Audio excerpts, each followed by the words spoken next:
Hello, everyone. Welcome to episode 4 of SMY Podcasts. I am Mano. And I am Yash. Today, we're on a debate about the differences between public and private schools.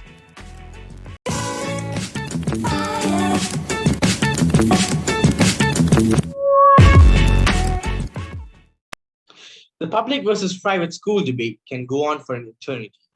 Both institutions are respected and significant in their respective fields and continue to educate Malaysia's future champions. Many feel that private schools are better than public schools. Today, we are here to see if whether that is true or not. Well, for your information, I've experienced life as a student in a private school, and I'm currently studying in a public school. The major differences are the sizes of the schools, in where the private schools are smaller. In private schools, you have luxuries like an air-conditioned class. Meanwhile, in public schools, you have regular fans only. Another thing is, private schools tend to be more flexible on the time at which school begins. Like, for example, my school started classes at 8 a.m. Meanwhile, at public schools, it starts at 7:30 a.m.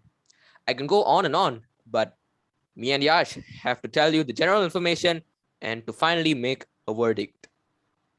Thanks for the information, Manu. So, coming to the point, what is the difference between public schools and private schools? Now, public schools are primary or secondary schools offered to all children with little to no tuition fees.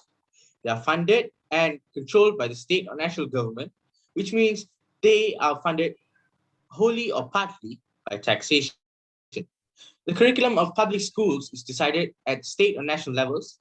That is, primary schools follow the framework of the Curriculum Standard Sekolah Rendah (KSSR), while secondary schools adhere to the Curriculum Standard Sekolah Menengah (KSSM) design.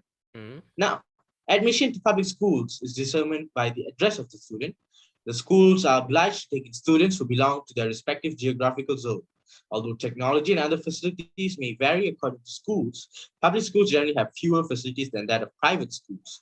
The number of students in a single class in public schools may sometimes be drastically high due to lack of facilities or resources. It's important to note that public schools always hire highly qualified teachers where they meet all state requirements and to be proficient in their specialized subject. Now let's move on to private schools. A private school is controlled by a private body and funded by students' tuition. The fees are usually higher in private schools to accommodate better facilities and up-to-date technology.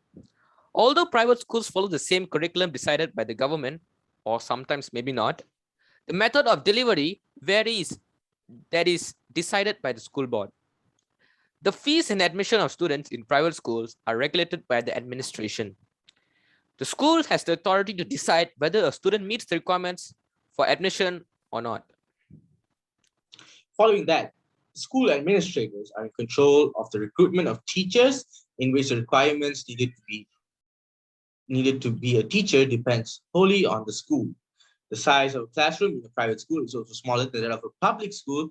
This is mainly due to the availability of resources and facilities. Okay, now let's move on to the pros and cons of these two types of educational institutions. Coming to the pros of public school, tuition is free, and you also get state-certified teachers and standards, free special education programs, and a wide range of curriculum. And do not forget more diversity, and also typically government schools, or rather I say public schools, offer more after-school activities.